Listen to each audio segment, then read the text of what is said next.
આ વર્ષોથી એટલે કે 2002 થી આ લોકો ખેતી કરી રહ્યા છે, ત્યારે એમના હક માટે, એમના અધિકાર માટે વર્ષોથી ખેડાતી જમીનોનો હક આપવા માટેની માંગ સાંસદે કરી ને નવું ખેડાણ અટકવું જોઈએ ને નવા વૃક્ષો વાવવા જોઈએ, વનસૃષ્ટિ બચવી જોઈએ, એ પણ અમારો અભિયાન છે।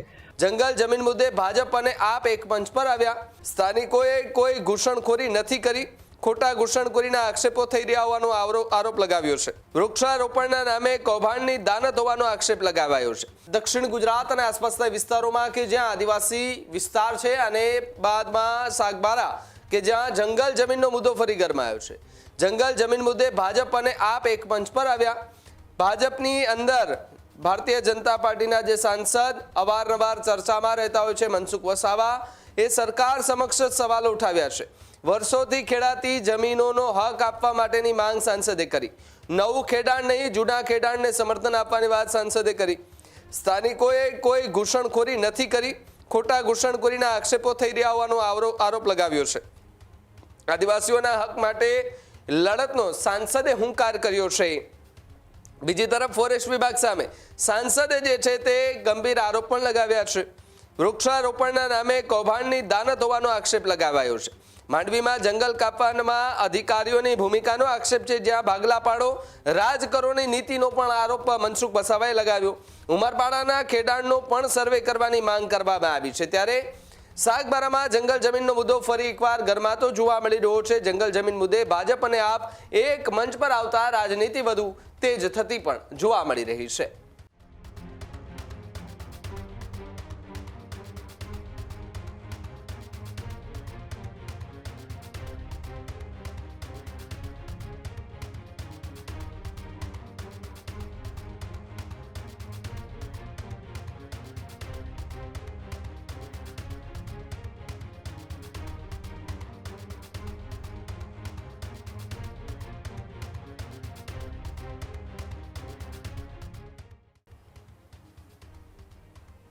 અમારા 2025થી આ લોકો જંગલ ફોરેસ્ટ વિભાગ અમને રોકવામાં આવ્યા છે। એ દિવસથી અમારો આ આંદોલન ચાલે છે। એમાં અમારા આજે મનસુખ સાહેબ તેમજ તમામ આગેવાનો કોઈ પાર્ટી પક્ષ છોડીને અમારા આદિવાસી સમાજ માટે આગળ આવેલા છે। શું તમારી લડત શું છે? સંઘર્ષ થઈ રહ્યો છે? શું થઈ રહ્યું છે? ખેડૂતો ખેડાણ કરવા જાય છે તો શું થતું હોય છે? અમે 2002થી આ જમીન ખેડતા આવ્યા છે અને 2025થી ફોરેસ્ટ વિભાગને સાગબારાના ખેડૂતોને અટકાવવામાં આવે છે, જ્યારે કે ઉમરપાડાના ખેડૂતોને ખેડવા દેવામાં આવે છે અને સાગબારાના ખેડૂતોને રોકવામાં આવે છે। તમારું ખેતર કઈ વિસ્તારમાં આવે છે? ઉમરપાડા વિસ્તારમાં આવે છે, નર્મદા જિલ્લામાં આવે છે, કઈ રીતનું છે? અમારું જમીન પહેલાં પૂર્વ પશ્ચિમ રાજપીપળા ઇલાકામાં આવતું। 2013 સુધી આ પૂર્વ પશ્ચિમ રાજપીપળામાં આવતી હતી આ જમીન, પણ જ્યારે તાલુકા જિલ્લા વિભાજન થતાં 2013માં આ જમીન વડપાડા રેન્જમાં જતી રહેલી છે અને એ જમીન અમે ખેડીએ છીએ। શું કહેશો સરકારને? શું માંગ છે? સરકારને અમારી નમ્ર વિનંતી છે કે જેવી રીતે અમે ઉમરપાડાના ખેડૂતો ખેડે છે એવી રીતે અમને બી ખેડવા દેવામાં આવે।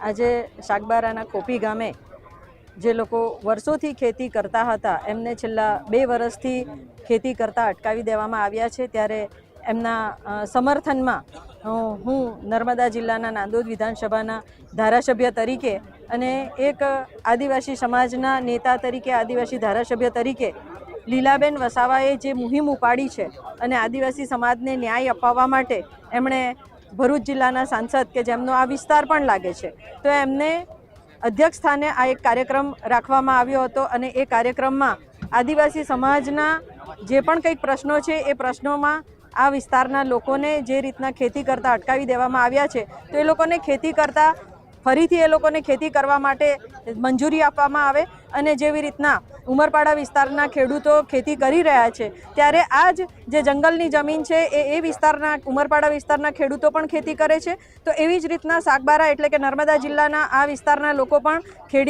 ખેડી રહ્યા છે અને આ કંઈ આજનો પ્રશ્ન નથી। આ વર્ષોથી એટલે કે 2002 થી આ લોકો ખેતી કરી રહ્યા છે, ત્યારે એમના હક માટે, એમના અધિકાર માટે અને આદિવાસી સમાજ છે જે જંગલમાં રહીને સર્વે જીવજંતુની સાથે, પ્રાણીઓની સાથે જંગલનું પણ સંરક્ષણ કરે છે, ત્યારે એવા આદિવાસી સમાજના ખેડૂતો જ્યારે આ ખેતી કરી રહ્યા છે અને એમને જ્યારે અટકાવવામાં આવી રહ્યા છે, ત્યારે એમના સમર્થન માટે હું પણ નર્મદા જિલ્લામાંથી એમના સમર્થનમાં આવી છું અને મારું આ વિસ્તારના સર્વે લોકોને પણ સમર્થન છે. અને બીજી એક મહત્ત્વની વાત કે નર્મદા જિલ્લોમાં નાંદોદ વિધાનસભા જ નહીં પરંતુ ડેડિયાપાડા વિધાનસભામાં પણ મારું પોતાનું મોસાળ આવેલું છે. અમારા પરિવારના ઘણા બધા લોકો પણ આ વિસ્તારમાં રહે છે અને સમાજના લોકોની જ્યારે વાત આવતી હોય ત્યારે સમાજના લોકોની સાથે રહેવું નર્મદા જિલ્લાના એક વતની તરીકે, એક આદિવાસી તરીકે અમારે સૌએ એક કમિટમેન્ટ એક આપવું જોઈએ અને એ કમિટમેન્ટના આધારરૂપ અમે આ સમર્થન કરવા માટે આવ્યા છે. અને બીજા પેન્ડિંગ દાવા જે છે ગુજરાતની અંદર,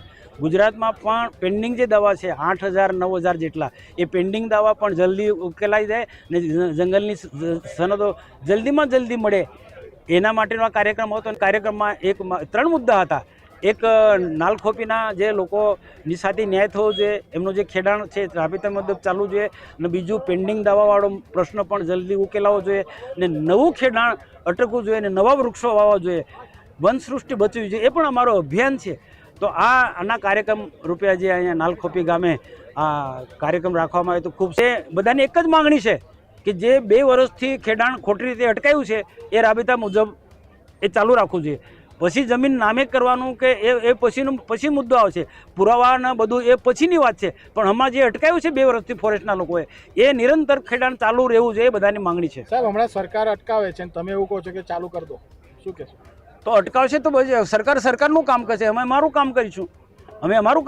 અમારો હક ને અધિકાર થોડો જતો કરવાના છે. જો અમે ખેડાણ બિલકુલ બંધ કરી દઈશું તો પછી અમારો હક દાવો જતો થશે. અમારો અધિકાર હક દાવો જતો નથી કરવા. અમારો હક દાવો છે, એના માટે ભલે સરકાર રોકે. અમે બધાની અપીલ પણ કરી કે ગાંધી ચિંધ્યા માર્ગે આપણે લડત લડવાની છે. આઝાદીની લડત લડતા કેટલો ટાઈમ લાગ્યો મહાત્મા ગાંધીજીને. તો આ જંગલની જમીન આ જે વર્ષોથી ખેડે છે એ મેળવતા એમને ટાઈમ તો લાગવાનો છે. અને ગાંધીનગરમાં બેઠા બધા નથી, કેટલાક માનવતાની દ્રષ્ટિએ આદિવાસીઓને હિત વિચારનારા લોકો પણ છે, પણ કેટલાક આ જમીન ઝૂંટવીને એમાં કંઈ પ્લાન્ટેશન કરવું અને નાણાકીય લાભ લેનારા લોકો પણ છે જે એમને નડે છે. એની સામે અમને વાંધો છે.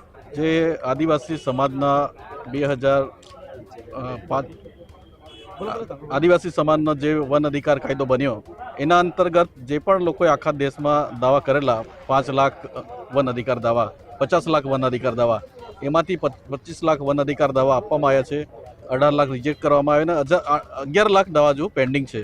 તો આ બધી જમીન છે એ પેન્ડિંગ દાવાની છે. અહીંયા સાગબારાના ખેડૂતો ઉમરપાડાના સીમમાં જે જમીન ખેડે છે એ આદિવાસી સમાજના લોકો ઉકાઈ વિસ્થાપિત છે અને પહેલેથી જ આ જમીન ખેડે છે. તો અત્યારે આ 2 વર્ષથી જ કેમ પ્રશ્ન ઉત્પન્ન થયો અને આ જે ખેડૂતો છે એના સહકાર માટે આદિવાસી સમાજના નર્મદા જિલ્લાના બધા આગેવાનો આજે ભેગા થયા છે અને એ લોકોના પ્રશ્ન કેવી રીતે સોલ્વ થાય અને જે ખેડૂતો છે જંગલ જમીન ખેડતા થાય એના માટે આજે કાર્યક્રમ હતો. તમારા મતે કેટલા જિલ્લાના પેન્ડિંગ દાવા છે અને સરકારે શું કરવું જોઈએ? નર્મદા જિલ્લામાં 7-8 હજાર પેન્ડિંગ દાવો છે. ખેડૂત ભાઈઓ છે ખેતરમાં ડ્રોન ઉડાવતા હોય છે ત્યારે આપણે એક પ્રશ્ન સતાવતો હોય છે કે જે આપણે અત્યાર સુધી જીપીએસ ટેકનોલોજીવાળા ડ્રોન વાપર્યા છે, જેથી કરીને મોબાઈલ ટાવર છે અથવા તો હાઈ ટેન્શન લાઇન પસાર થતી હોય, કોઈ વૃક્ષો હોય, ત્યારે જે જીપીએસ ટેકનોલોજીવાળા ડ્રોન છે એમાં ટકરાય અને ટ્રેસ થાય છે.